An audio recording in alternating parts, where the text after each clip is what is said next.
మహానాడు సందర్భంగా మన ఆరాధ్య దైవం స్వర్గీయ ఎన్టీ రామారావు గారికి నివాళులు అర్పిస్తూ అన్నదాతకు అండగానే తీర్మానాన్ని ప్రవేశపెట్టే అవకాశం నాకు ఇచ్చిన జాతీయ అధ్యక్షులు శ్రీ నారా చంద్రబాబు నాయుడు గారు, వర్కింగ్ ప్రెసిడెంట్ శ్రీ నారా లోకేష్ గారు, పొలిట్ బ్యూరో సభ్యులకి అందరికీ పేరు పేరున హృదయపూర్వకమైన నమస్కారాలు తెలియజేస్తా ఉన్నా. తెలుగుదేశం పార్టీ ఎన్టీఆర్ అంటేనే రైతు ఆత్మగౌరవానికి ప్రతీక అని చెప్పి తెలియజేస్తా ఉన్నా. ఎందుకంటే తెలుగుదేశం పార్టీ జెండా మీద గుర్తు మన గుర్తు నాగలి. ఈ నాగలి గుర్తుని తెలుగుదేశం జెండాలో పెట్టి తెలుగుదేశం పార్టీ రైతు ఆత్మ గౌరవానికి ప్రతీకగా నిలిచిందని చెప్పి నేను ఈ వేదిక మీదుగా తెలియజేస్తా ఉన్నా. అదేవిధంగా ఇవాళ తరాల తరబడి నిర్లక్ష్యానికి గురైన సాగునీటి రంగాన్ని, వ్యవసాయాన్ని, రైతాంగాన్ని మళ్ళీ జీవం పోసింది మన తెలుగుదేశం పార్టీ ప్రభుత్వం, మన నాయకుడు ఎన్టీ రామారావు గారు, అలాగే మన నాయకుడు చంద్రబాబు నాయుడు గారు అని చెప్పి కూడా నేను తెలియజేస్తా ఉన్నా. అదేవిధంగా ఇవాళ రైతుకు కావాల్సింది భూమి కావాలి, నీరు కావాలి, విత్తనం కావాలి, పెట్టుబడి సాయం కావాలి, గిట్టుబాటు ధరలు కావాలి. ఇవన్నీ ఉంటేనే మరి సరైన సమయానికి ఇవన్నీ రైతుకు అందితే రైతు తన జీవనాన్ని కొనసాగించడానికి ఉపయోగపడుతుందని చెప్పి కూడా నేను తెలియజేస్తా ఉన్నా. అదేవిధంగా ఇవాళ ఒక్కసారి గుర్తుంచుకోవాలి, తెలుగుదేశం పార్టీ పెట్టిన తర్వాత ఎన్టీ రామారావు గారు ముఖ్యమంత్రి అయిన తర్వాత తొలిసారిగా ఈ రాష్ట్రంలో రైతాంగానికి సంబంధించిన ఎన్నో అంశాల్లో విప్లవాత్మకమైన నిర్ణయాలు తెలుగుదేశం ప్రభుత్వం తీసుకోవడం జరిగిందని చెప్పి గుర్తుంచుకోవాలి. 50 రూపాయలకే హార్స్ పవర్ ఇవ్వడం జరిగింది ఆనాడు. అదేవిధంగా రైతుకు కావాల్సిన అన్ని అవసరాలు ఇచ్చే విధంగా, ముఖ్యంగా కరువు ప్రాంతమైన రాయలసీమ, నెల్లూరు ప్రాంతాల్లో ఉన్న కరువు ప్రాంతాలకి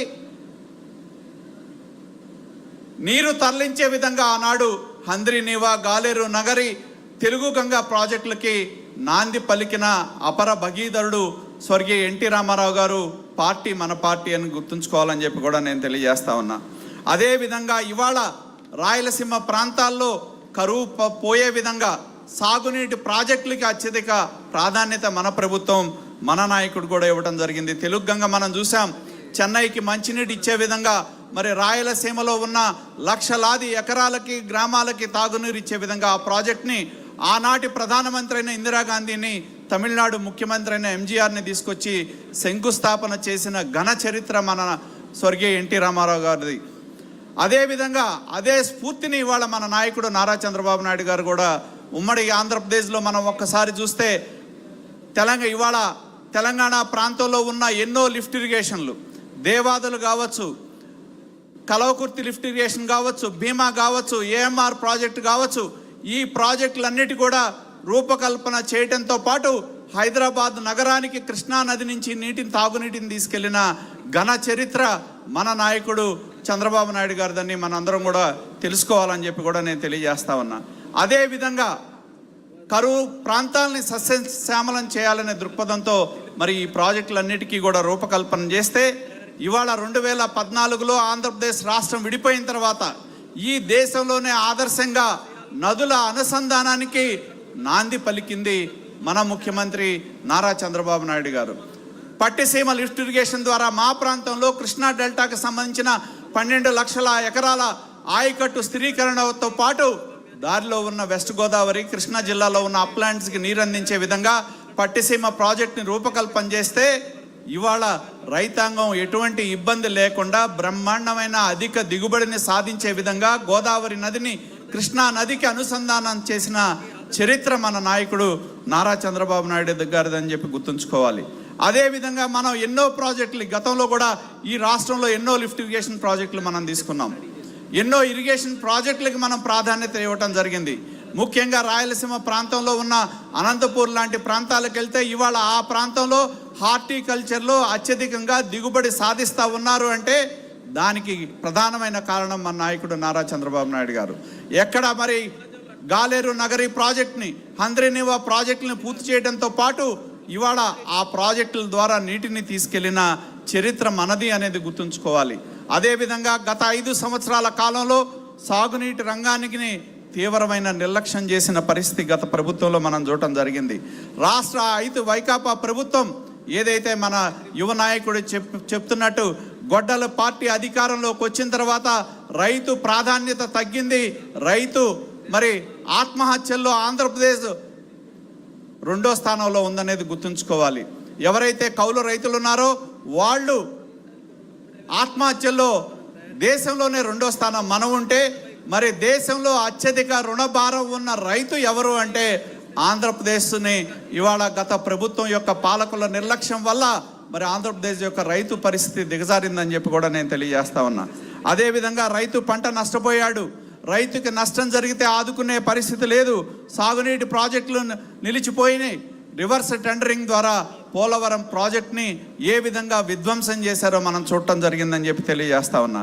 రాయలసీమ ప్రాంతంలో నీళ్లు లేక పంటలు ఎండిపోయిన పరిస్థితి గత ప్రభుత్వాల కాలంలో మనం చూసాం. మళ్ళీ అవన్నీ కూడా జీవం పోసుకున్నాయి అంటే మరి మనం మళ్ళీ అధికారంలోకి వచ్చిన తర్వాత ఈ 23 నెలల కాలంలో మనం సాగునీటి ప్రాజెక్టులకు ఎంతో ప్రాధాన్యత ఇవ్వటం మూలన 2014-19 కాలంలో 69,000 కోట్లు ఈ రాష్ట్రంలో సాగునీటి రంగం మీద మనం ఖర్చు పెడితే గత ప్రభుత్వం 30,000 కోట్లకు మించి ఖర్చు పెట్టాల. మళ్ళీ మనం అధికారంలోకి వచ్చిన తర్వాత ఈ 23 నెలల కాలంలో 23,000 కోట్ల రూపాయలు సాగునీటి ప్రాజెక్టులో ఖర్చు పెట్టి ఇవాళ పోలవరం ప్రాజెక్టులో మొన్నే మనం చూసాం R&R కింద 2,500 కోట్ల రూపాయల R&R ప్రాజెక్ట్ కింద ఇచ్చిన చరిత్ర తెలుగుదేశం ప్రభుత్వాన్ని మన నాయకుడు నారా చంద్రబాబు నాయుడు గారు దాన్ని గుర్తుంచుకోవాలని చెప్పి తెలియజేస్తా ఉన్నా. గతంలో మనం చూసాం ఉమ్మడి ప్రకాశం జిల్లాలోని వెలుగొండ ప్రాజెక్టులు పనులు పూర్తి కాకుండానే జాతికి అంకితం చేసిన పరిస్థితి. ఇవాళ ఈ ప్రభుత్వం వచ్చిన తర్వాత R&R ప్రాజెక్టు కింద ఇవ్వాల్సిన డబ్బులు ఇవ్వడంతో పాటు వెలుగొండ ప్రాజెక్ట్ని రాబోయే 2 సంవత్సరాల కాలంలో పూర్తి చేసి ఆ జిల్లాలో సస్యశ్యామలం చేసే విధంగా ఈనాడు మన ముఖ్యమంత్రి గారు ఎంతో ప్రాధాన్యత ఇవ్వటం జరుగుతూ ఉంది. ముఖ్యంగా మన లక్ష్యం ఒక్కటే, ఈ రాష్ట్రంలో ప్రతి ఎకరాకి మనం సాగునీరు అందించాలనే లక్ష్యంతో మనం చూస్తూ ఉన్నాం. ప్రతి రైతు మోములో చిరునవ్వు చూడాలనే లక్ష్యంతోనే మన ప్రభుత్వం పనిచేస్తూ ఉందని చెప్పి కూడా గుర్తుంచుకోవాలని చెప్పి తెలియజేస్తా ఉన్నా. అదేవిధంగా ఇవాళ మనం రైతుకి పెట్టుబడి సాయం చేస్తూ ఉన్నాం అన్నదాత సుఖీభావ్ పేరుతో. మరి వ్యవసాయంలో ఖర్చులు పెరిగినాయి, పెట్టుబడి పెరిగింది. దానికి అండగా ఉండాలనే ఉద్దేశంతో మనం ఇవాళ పెట్టుబడి సాయం కింద ప్రతి రైతుకి కేంద్ర ప్రభుత్వంతో కలిపి 20,000 రూపాయలు వాళ్ళ అకౌంట్స్లో మనం డబ్బులు వేసి ఈ సంవత్సరం 9,000 కోట్ల రూపాయలు రైతుల అకౌంట్లకి మనం ట్రాన్స్ఫర్ చేయడం జరిగిందని చెప్పి కూడా గుర్తుంచుకోవాలి. అదేవిధంగా ఇవాళ ఈ రాష్ట్రంలో 2014-19లో రైతు పంటకి గిట్టుబాటు ధర లేకపోతే మొక్కజొన్నకు డబ్బులు ఇచ్చాం, మిర్చికి డబ్బులు ఇచ్చాం. ఇవాళ మనం అధికారంలోకి వచ్చిన తర్వాత ఎన్నో రైతుల గురించి మాట్లాడే జగన్మోహన్ రెడ్డి గారు అధికారంలో ఉన్నప్పుడు 1,200 కోట్ల రూపాయలు ధాన్యానికి డబ్బులు ఇవ్వాలంటే తిరిగి అధికారంలోకి వచ్చిన తర్వాత ఆ 1,200 కోట్ల రూపాయలు రైతులకు జమ చేసిన చరిత్ర మన నాయకుడు నారా చంద్రబాబు నాయుడు గారిది, మన ప్రభుత్వాన్ని అని చెప్పి గుర్తు చేయాలని చెప్పి తెలియజేస్తా ఉన్నా. ఇవాళ ఈ రాష్ట్రంలో ఎన్నో సంఘటనలు జరిగినాయి. మరి అంతర్జాతీయ పరిస్థితులను బట్టి రైతు గిట్టుబాటు ధర లేకపోతే మనం ఈ రాష్ట్రంలో మరి పొగాకు కొనుగోలు చేసాం, కందులు కొనుగోలు చేసాం, పెసలు కొనుగోలు చేసాం, మామిడి కొనుగోలు చేసాం. మామిడి సందర్భంగా చిత్తూరు జిల్లాకి వెళ్తే వైకాపా నాయకులు వాళ్లే రైతుల అవతారం ఎత్తి మామిడి పండ్లు తీసుకొచ్చి రోడ్డు మీద పోసి వాళ్లే తొక్కిచ్చి రైతుకి అన్యాయం జరిగింది ఒక స్క్రిప్ట్ రైటింగ్లో ఏ విధంగా నటించారో మనం చూడటం జరిగింది. ఇవాళ ఈ ప్రభుత్వం చిత్తశుద్ధితో రైతులను ఆదుకోవాలనే ఉద్దేశంతో ఈ 23 నెలల కాలంలో 1,200 కోట్ల రూపాయల పైబడి పంటకు గిట్టుబాటు ధర ఇవ్వటానికి మనం ఖర్చు చేయడం జరిగిందనేది మీకు తెలియజేస్తా ఉన్నా. అలాగే ఈ రాష్ట్రంలో గత 5 సంవత్సరాల్లో ఆక్వా కోసం రైతులు పోరాటం చేశారు. వాళ్ళకు ఏదైతే యూనిట్ ధర తగ్గించమంటే గత ప్రభుత్వం పట్టించుకోవాలా. ఎన్నికల సందర్భంగా ఆ సమస్యని మన నాయకుడు దృష్టికి తీసుకొచ్చినప్పుడు దాన్ని ఇవాళ ₹50 తీసుకొచ్చిన ఘన చరిత్ర మన నాయకుడు చంద్రబాబు నాయుడు గారిది, మన ప్రభుత్వాన్ని అని చెప్పి కూడా తెలియజేస్తా ఉన్నా. అదేవిధంగా ఇవాళ వ్యవసాయంలో సాంకేతిక విప్లవం వస్తూ ఉంది.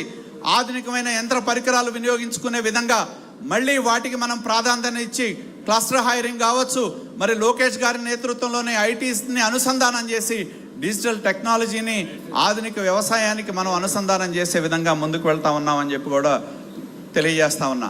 అదేవిధంగా మొన్నే మనం చూసాం బడ్జెట్లో ఒక చారిత్రాత్మకమైన నిర్ణయాన్ని ఈ ప్రభుత్వం తీసుకుంది.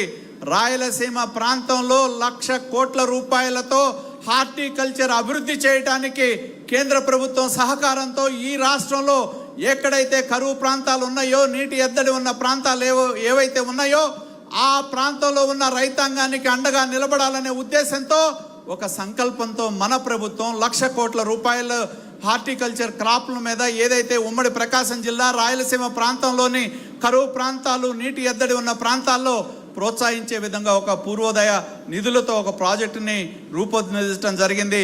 ఖచ్చితంగా ఈ ప్రాజెక్టు ద్వారా ఆ ప్రాంతంలో ఉన్న రైతాంగం యొక్క జీవన స్థితిగతులు మారతాయి అనేది గుర్తుంచుకోవాలని తెలియజేస్తా ఉన్నా. ఎందుకంటే మనం చూస్తే అనంతపూర్ జిల్లాలో అలాగే రాయలసీమ ప్రాంతంలో ఇవాళ అధిక రాబడి వచ్చే హార్టికల్చర్ క్రాప్స్కి ప్రాధాన్యత ఇవ్వడం జరిగింది.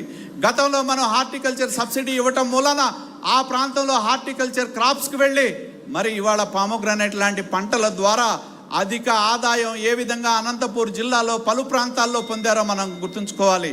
అదేవిధంగా గత 5 సంవత్సరాల కాలంలో డ్రిప్ ఇరిగేషన్ సబ్సిడీ ఎత్తేయటం మూలాన రైతాంగం తీవ్రమైన ఇబ్బందులు ఎదుర్కొన్నారు. మళ్ళీ మన ప్రభుత్వం వచ్చిన తర్వాత ఇవ్వటం మూలానే మళ్ళీ ఇవాళ ఆ ప్రాంతంలో ఈ ప్రాజెక్టు ద్వారా మరి వేలాది మంది రైతుల యొక్క మోముల్లో చిరునవ్వు నిండాలి అనేది మన నాయకుడి యొక్క సంకల్పం. మన ప్రభుత్వం యొక్క రైతు బాగుండాలి, రైతు బాగుంటూనే రాష్ట్రం బాగుంటుంది, ప్రతి ఎకరాకి నీరు అందించాలనే లక్ష్యంతో ఏదైతే ఇవాళ మన ప్రభుత్వం, మన ముఖ్యమంత్రి నారా చంద్రబాబు నాయుడు గారి యొక్క నేతృత్వంలో ఇటువంటి విప్లవాత్మకమైన నిర్ణయాలు ఏవైతే చేశారో ఖచ్చితంగా రేపు రాబోయే